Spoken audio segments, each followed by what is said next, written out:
Welcome to this special Euros edition of the Daily Tea with me, Camilla, and my super sub, Geoff Norcott. Thank you very much, Geoff. Now, we were thinking about how to incorporate the Euros and this election campaign.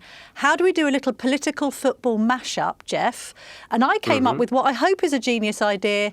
Might not work, but I thought if you could have a political dream team from all of history, all of British history, which politicians would you have in your top 11 and which position would you play them in on the pitch?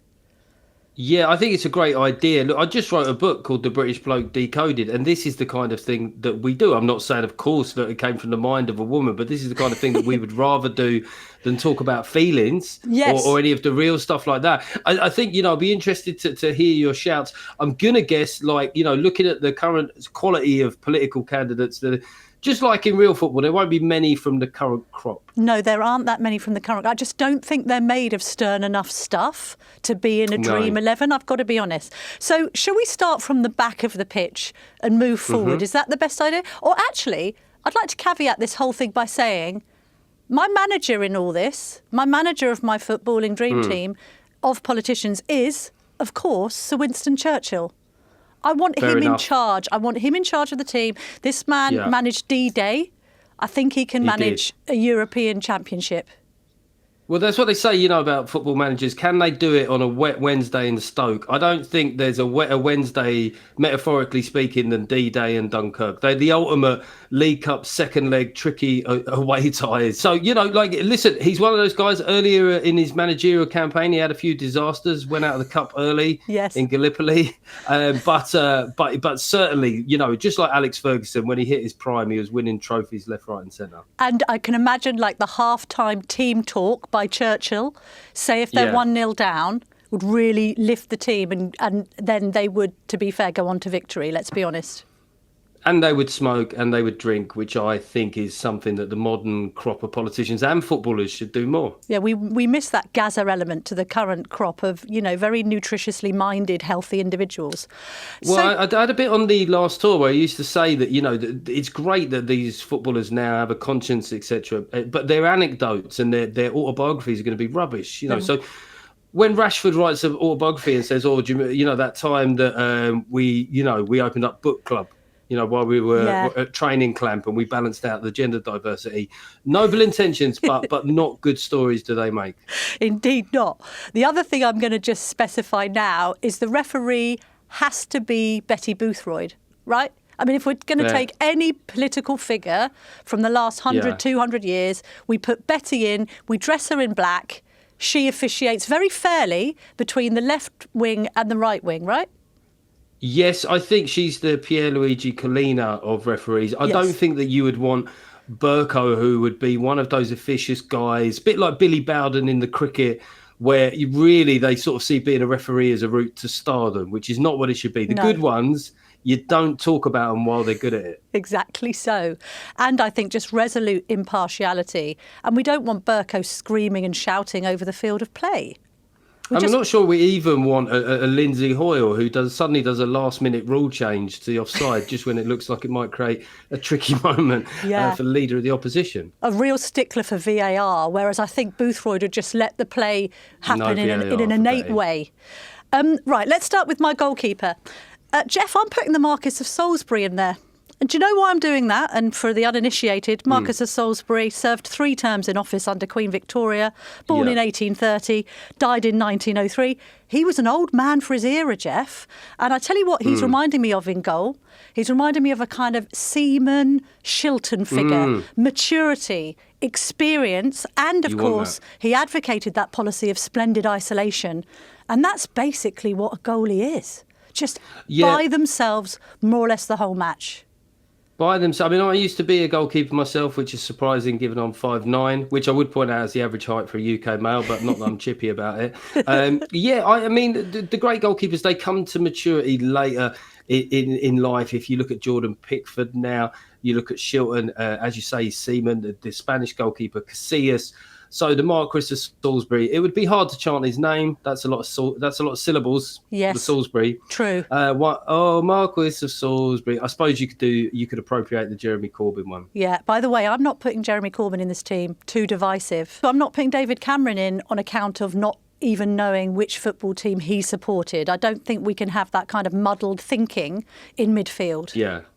I think that David Cameron would be one of those owners up in the stands. You know, one of those American guys that you get the sense that the point where they take ownership of a football club is the first time they found out that football is different from rugby. Yes, that's right. Yes. You don't pick up the ball. Lord Cameron. Yes, that's right. Great with the press, not so much with the tactics.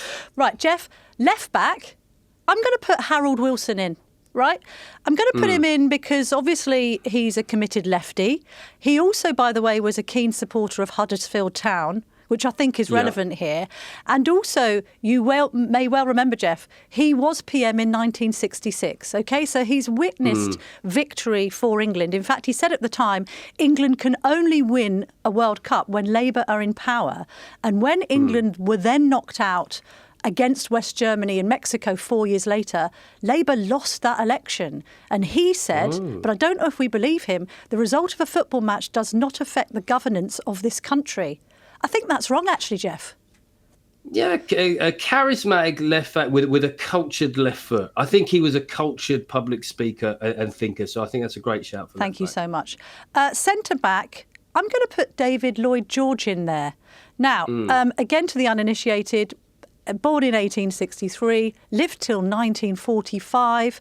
He was the person who not only established the welfare state, so let's call him solid. It's a solid defence of our nation. He also brought military command together in World War I. So what I'm saying is at centre-back, he would be the one commanding the defensive troops, making sure they keep that line at the back. And, by the way, he was quite solid, quite a stocky fella, liked a good lunch.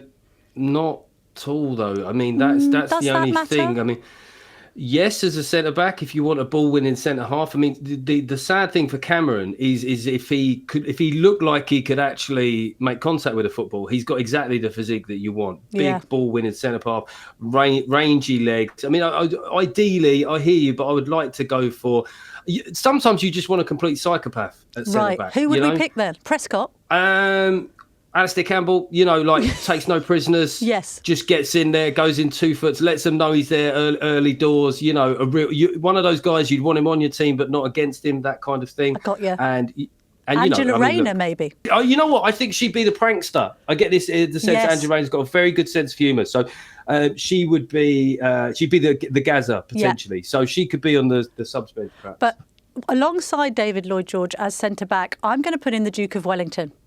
OK, this man knows how to handle the French. He's the Iron Duke. Yeah, defeated Napoleon at the Battle of Waterloo in 1815. And let's be honest, he was praised for his stunning defence skills. Absolutely solid candidate as centre-back. You'd be happy with that. You'd be thinking to yourself, I feel safe that Wellington is there. But you would also have to say that he sort of did it with a bit of help from the Dutch. So that would kind of mean that he would have to have like another Dutch fella next to him. Okay. Well, just giving him a bit of guidance. We don't have a Dutch fella, but who I was going to put next to him at right back is Robert Peel. And I've chosen him because he was the father of policing. And he was somebody who could prevent trouble, okay, because he invented the police. He has that thin blue line down the right. And I just thought he would be defensively strong alongside Wellington and David Lloyd-George and Harold Wilson. You're wondering, though, then maybe referee. I hear your argument, but also, if he's going to run a tight ship, especially in a feisty, encounter, Germany, Holland, England, Scotland, that kind of game, perhaps maybe you want him as VAR ref as well. Yeah, good point. He could be like the officiator. He could be across the rule book. Yeah, that could be something that went to the VAR is like it going to the High Court. OK. Now, let's move further down the pitch towards the centres. And I'm going to obviously, I hope this is obvious, Geoff, I'm choosing as my left winger, Bavon. This man was young. He was full of vitality. He was the youngest member of Clement Atley's government. He was full of good ideas. He was an innovator. You could imagine Bavon as he's dreaming up the NHS and other concepts, that he would be putting in every effort on the left wing, running back and forward. Don't forget, he was a Welsh miner as a young teenager, so he's strong. He's got legs. So this is like, so is this then a kind of home nations type UK sort of? Yes. Because obviously, sadly, not Wales aren't there. But you know, I'm doing a kind of whole of Great Britain sort of thing here, if you don't mind. Yeah, no, I think an Irish. I mean, also you get that thing with lefties is they love when they really want to make a point. They say every syllable of his name. And now you're in Bavon. Yes. They love really getting into saying his name. So yeah, I think he's mercurial talent. A real, you know, like the Liverpool fans tend to have those murals of their favourite players, their most iconic players. I think that Anion Bavon could be that guy. Love that. Yeah, poster boy. I mean, he was quite handsome as well. So poster boy for the left wing. Love that. Now, centre mids. Obviously, I'm going to put Tony Blair in. All things to all men. Is he a socialist? Is he a Thatcherite? He can play in defence. He can play forward.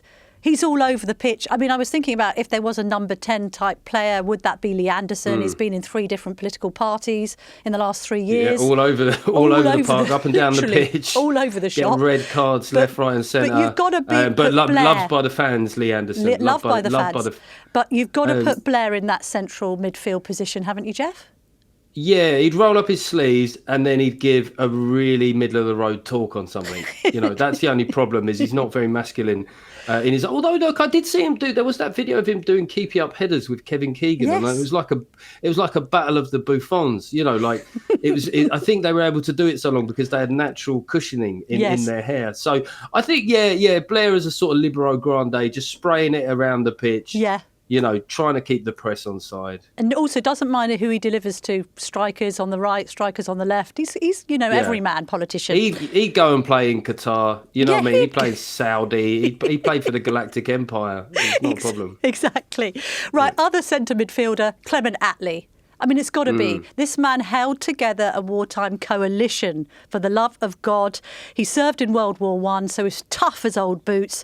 He was the longest-serving Labour MP in history, so he's got that longevity, he's got that staying power. This bloke can play for 90 minutes, Geoff, and not take a breath. And by the way, he did actually play in real life for non-league Fleet.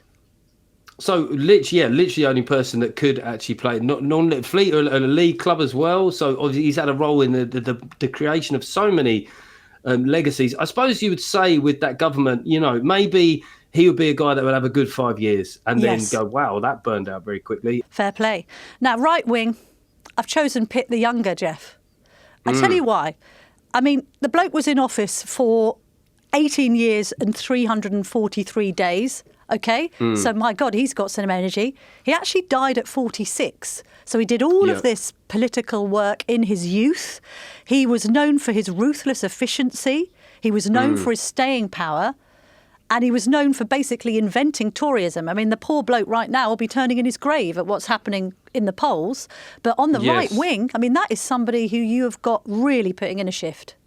Yes, I mean, but they would, you know what the current social media landscape's like. There'll be people saying he's not right wing enough. You know, he needs to pull to the right to win back. What people want is somebody more right wing. Yes. There's no right wing is whatever I am. That's what people now think right wing is. So he could be. Would he play wide? He wouldn't play wide enough. It's like get out of the middle. Pitt. Get out of the middle. I mean, this is literally on my weekly topical comedy podcast. He said shoehorning that in. This is what I do. Politics. I think you've realised it's a jumping off board for entertainment. That's what it is. I'm loving this. Okay, Keep I'm glad. I'm enjoying it too.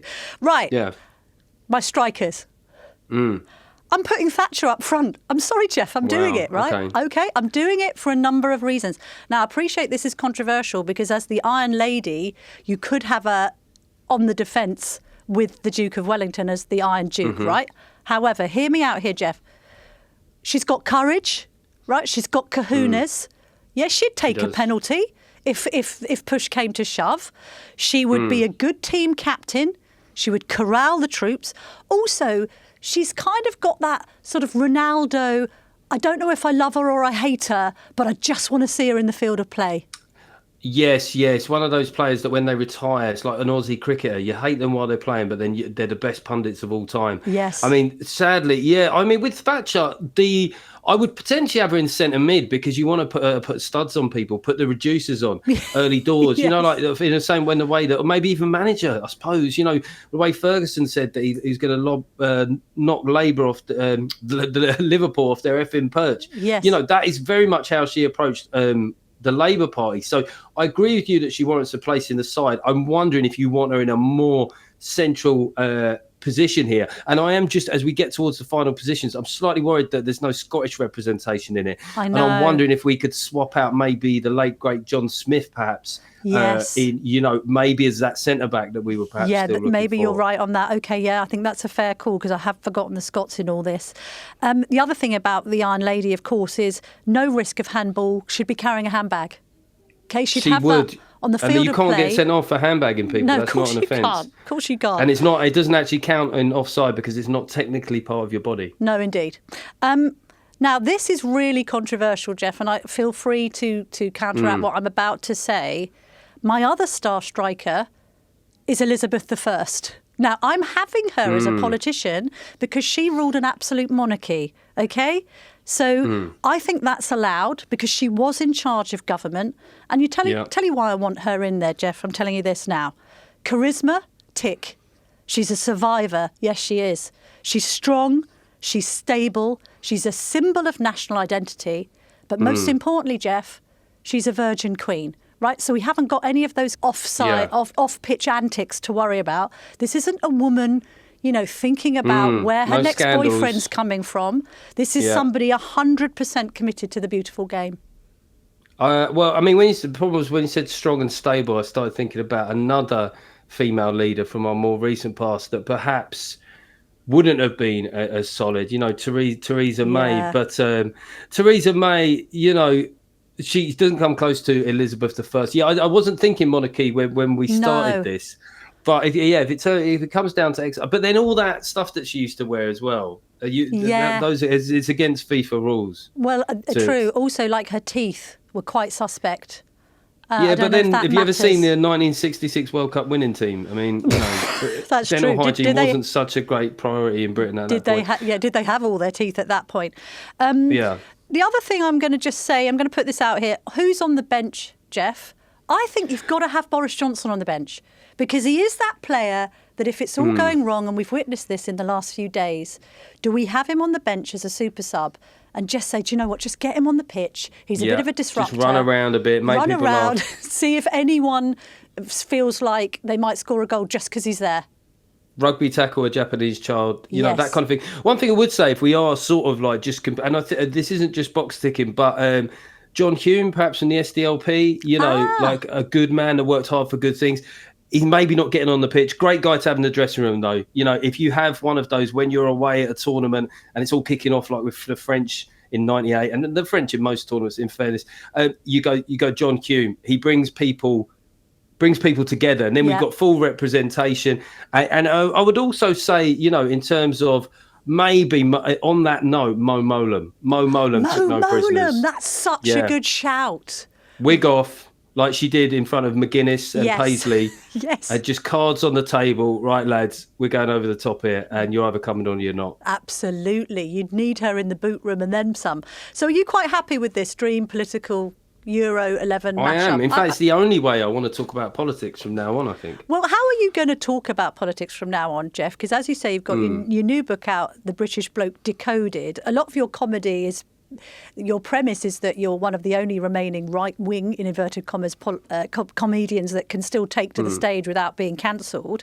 And then I'm thinking, what happens if this Labour supermajority materialises? Do you still have stuff you can write jokes about? I mean, how do you handle that? The first thing is, I think, being cancelled just for being right-wing, I think the jeopardy is more around cultural issues. I think when I first started talking about having voted Conservative, there was pushback, but I think people broadly understood that, I guess at some point there had to be one.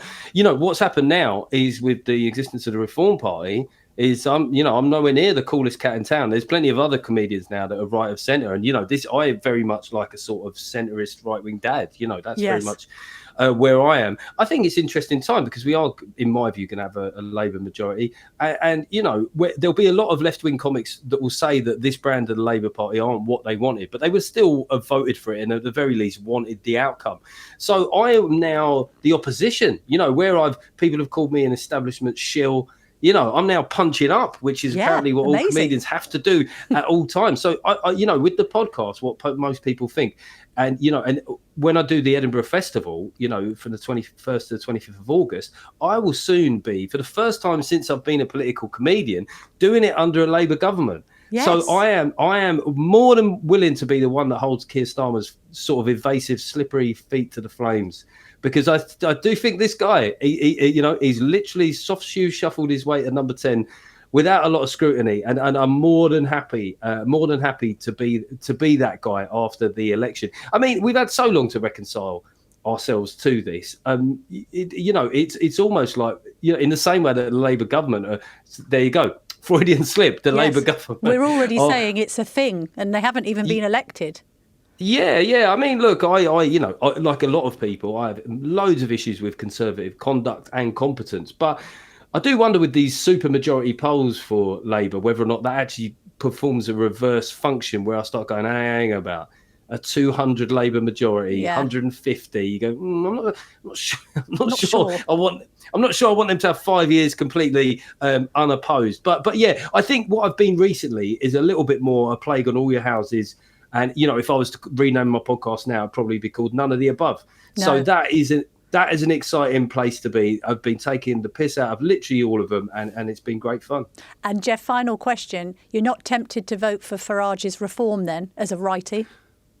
Look, I'm not a Farage guy or a Reform guy. I mean, I saw their contract. We can't call it a manifesto, and there was some stuff in it, which of course you like the sound of it, but the maths to me don't seem to stand up. But I thought there was some stuff on local businesses, which I think whoever wins power, I think that is going to need to be a priority. The high street, it can't just be a place that we go for coffee and haircuts and vape juice. Someone at some point has literally got to round off with a football metaphor, put their foot on the ball and take control of the game. Because you take out high streets. I mean, it's just take out high streets, pubs. It's just one long road, isn't it? This country then just becomes one long road and a world of flats. So, cut VAT, cut business rates, and, keep Love it alive. That. Geoff Norcott for PM. Thank you very much indeed, Geoff, for joining me. Good luck with your Edinburgh show. Good luck with your book, and good luck with everything else you're doing. It's been lovely to speak to you.